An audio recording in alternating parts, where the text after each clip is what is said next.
Magandang oras mga katiyats, mga kababayan, mga ka-treasure hunter sa buong Pilipinas, Luzon, Visayas at Mindanao. Shout out sa lahat ng ating subscribers and followers, at sa mga bago pa lamang sa channel ay huwag kalimutan na i-subscribe ito para palagi tayong updated sa mga uploads. Well, ito ay ating video sa isang channel ko na The Golden Boy, at nilipat ko dito sa Surigao Sun para sa mga treasure hunters. At ito'y kay Prince Takeda Treasure Code.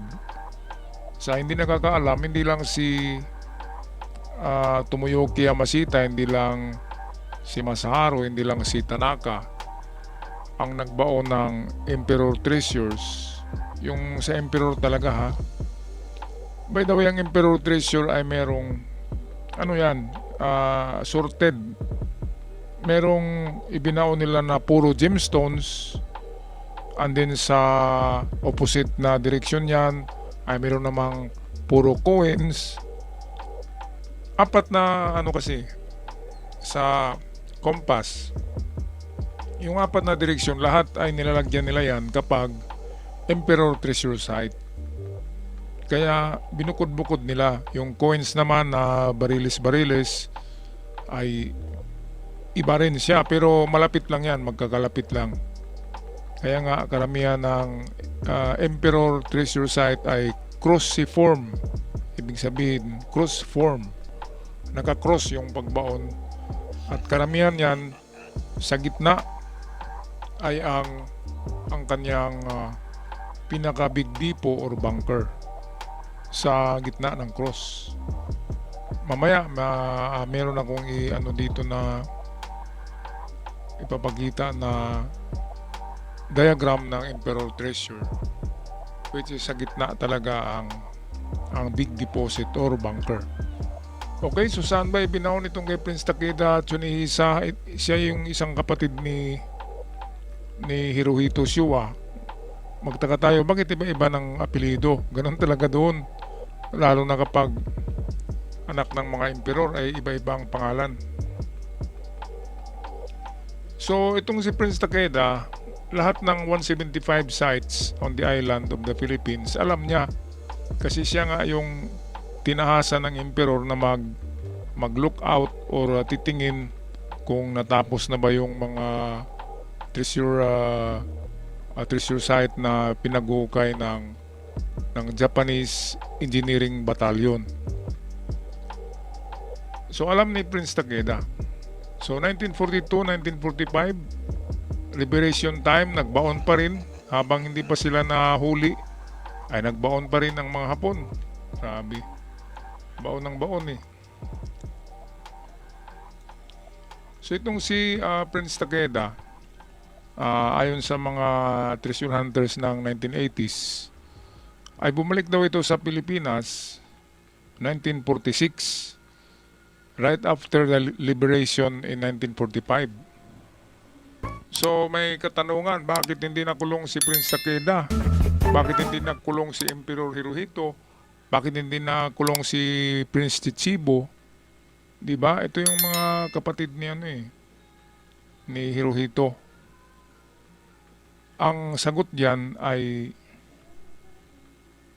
dahil daw nahatian ang Amerika ng napakaraming ginto. Kaya ang hiling lamang ng emperor ay wag nang ikulong ang emperor family. So kasama na itong mga prinsipe. Hindi na yan nakulong. At ang kanilang ginawang scapegoat na para sabihin na mayroon talagang pinarusahan ay si Yamashita. Si Yamashita ang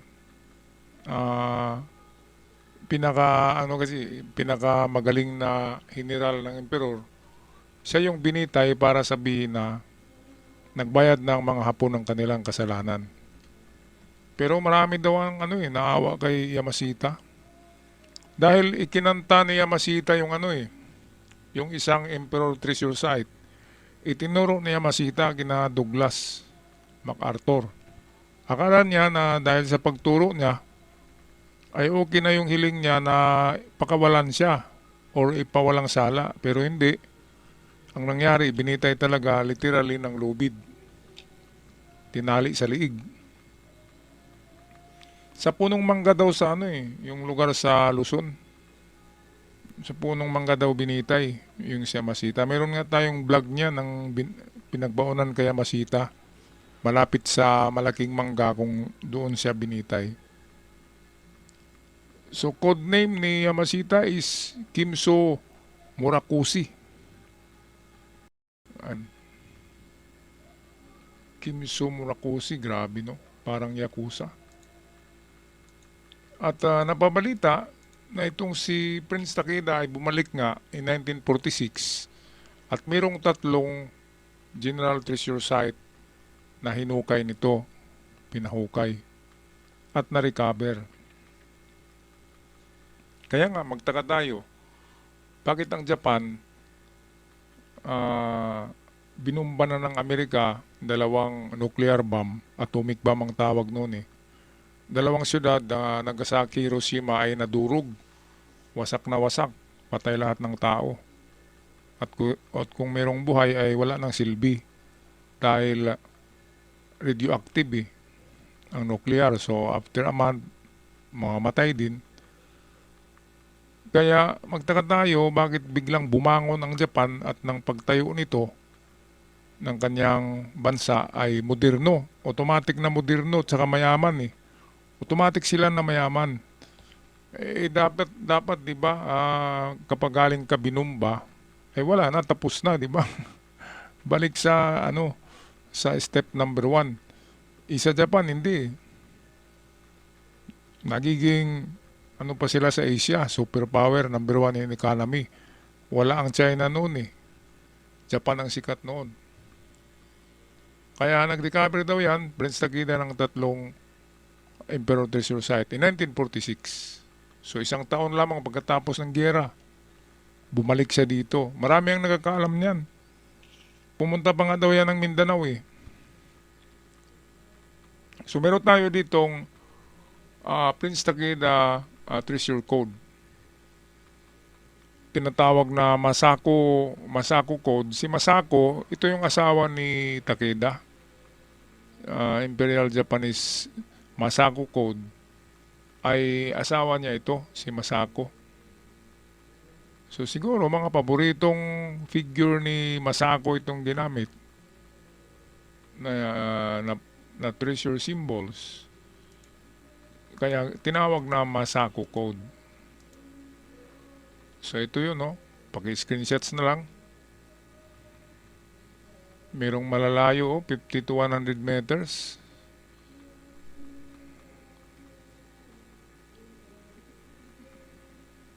So itong nakaturo pababa na araw. Saka ito palagi ko ito nakita sa kabundukan Ito na araw, inside tunnel, ang ganda ng mga code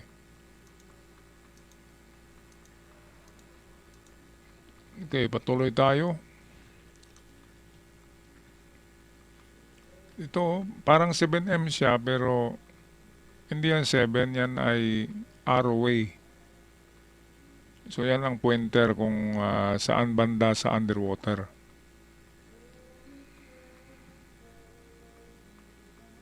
So ito maganda tong up and down treasure Itong T, ito yung down treasure. Itong sa kaliwa, itong parang check. Kung nakita nyo, baliktad ang turo ano siya, parang arrow, pero ang turo ay yung tail, pataas. So up and down treasure yan. So ito ang letter C, treasure under yan. Mayroon ding kwento dito si Prince Takeda na kapag nagbaon daw ito, ay kinakanta daw yung kanta na national song ng Japan na Sakura. Yung Sakura, ang lyrics niyan ay kung itagalog natin, sa kabundukan, kung saan merong hamog, ay maaninag ang kagandahan at humahalimuyak na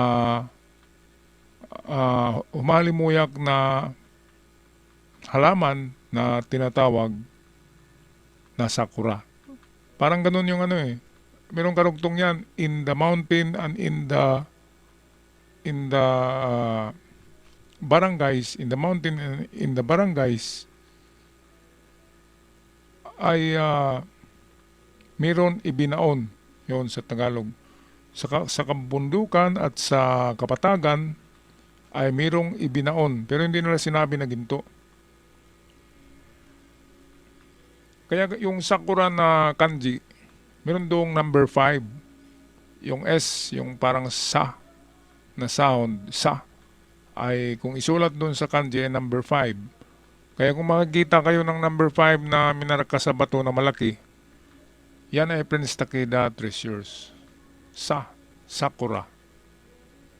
Ayan, so kahit yung sakura na, meron akong ano niyan eh, na vlog na ah, The Code of Sakura Song. Habang kinakanta ni ano yan, ni Prince Takeda, naalala niya ang kanyang mga ginawang mga symbols sa pagbaon. Kaya kinakanta niya habang nag-uukay at kinakanta niya rin noon habang nagbabaon sila. So yung kabuuan ng Sakura Song, kahit i-search nyo, hindi maganda ang tono eh. Kasi ancient siya na kanta ng Sakura Tree, ginawang national song ng Japan yan.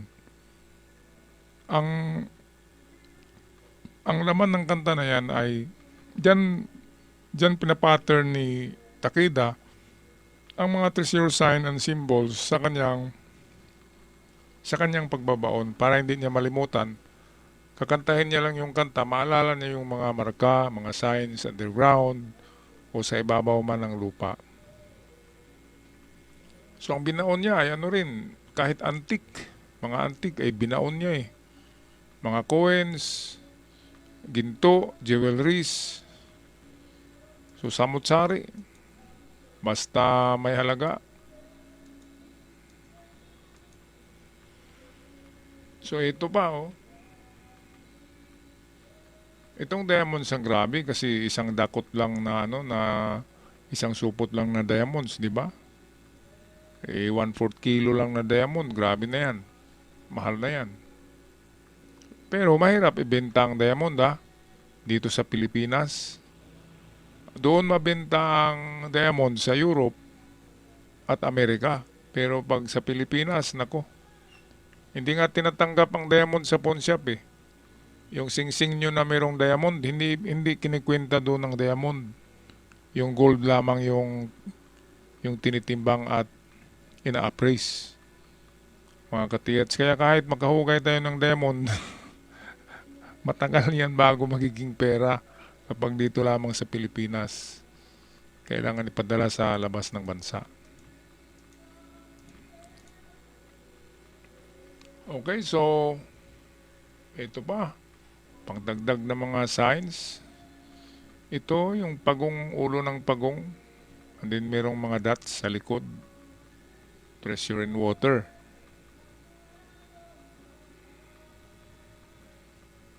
So itong triangle na may buntot to. Gold on one side of the tree rock. So nasa kahoy ang item, pero itong triangle minarka yan sa bato. Pero nandun sa isang kahoy, sa gilid.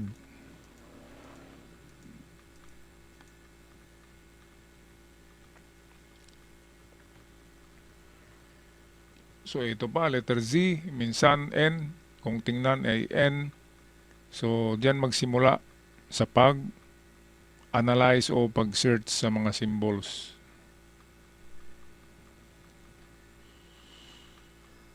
Iba talaga itong M at 0 sa ibang treasure code ay ano yan eh, 50 meters distance. Pero dito M at parang square. Treasure opposite, na sa opposite direction.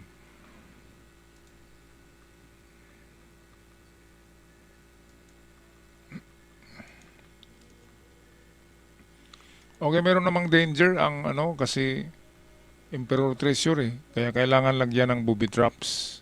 Kapag treasure ng Emperor, merong booby trap sa doon sa nilagyan ng big deposit na chamber. Pero yung sa giveaway, kaya nga tinawag siya na giveaway, ay libre yun. Walang sasabog sa giveaway, walang lason. Libre ang giveaway. Kaya tinatawag siya na giveaway. So ito yung D, oh.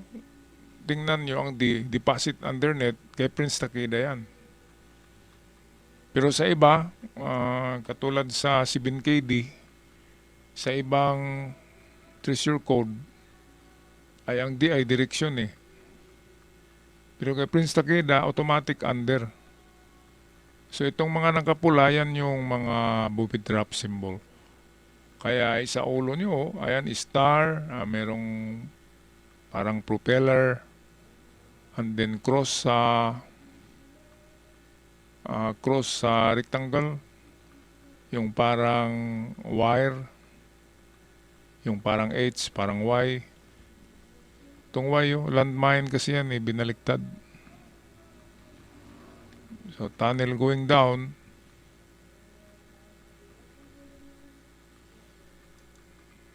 Okay, so, meron pa ba? Meron pa yata.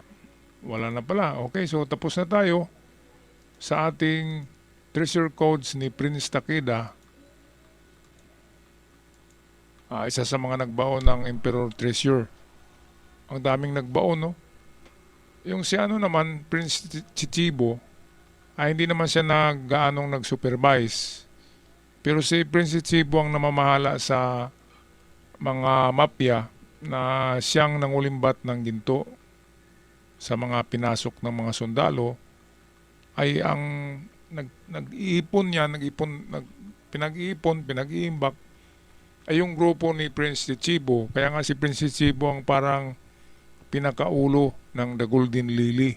Ang Golden Lily ang grupo ng Hapon noong World War II na pinamahalaan ni Prince Chichibo, which is ang purpose nila hindi makipagbakbakan, hindi makipagbarilan, kundi sila yung tagahakot ng mga ginto na napasok ng mga sundalo. Halimbawa, isang bangko sa Pilipinas, napasok, kinuha nila ang mga alahas, pera, ginto. Sila Prince Chichibo ang bahala dyan. Yun nga yan, may sabi-sabi na kasama na yun sa plano ng Hapon na kapag nagdeklara sila ng giyera sa buong Asia, ay kasama na ang pagkuha sa mga ginto nito. Kaya napakaswerte nga ng Sino bang mas maswerte, mga kababayan? Ang unang pinakamaswerte ay, hulaan nyo, Amerika, dahil kinanta ni Yamashita eh. Pangalawang maswerte ay Pilipinas, dahil meron pang mga naiwan. At ginawang alkansiya ang Pilipinas ng Yamashita Treasures. Kaya hanggang sa ngayon ay meron pang mga small stars na nakatago yung mga individual soldier lamang nagbaon.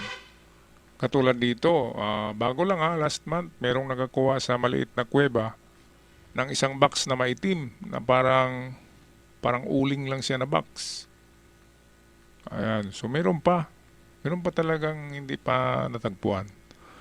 Alright, so ito lang ang aking mai-share sa inyo ngayon na video, mga ka-TX. Ang kwento sa buhay ni Prince Takeda at ang kanyang mga treasure codes and symbols na ginagamit sa pagbaon nitong mga kayamanan ng kanyang brother, o minsan tinatawag to sila na magkasin. At siya yung pinaka-trusted talaga ng Emperor. Alright, so magpaalam na. Maraming salamat. Huwag kalimutan mag-subscribe sa ating channel sa mga bago pa lamang. Hanggang sa muli, ingat ang lahat.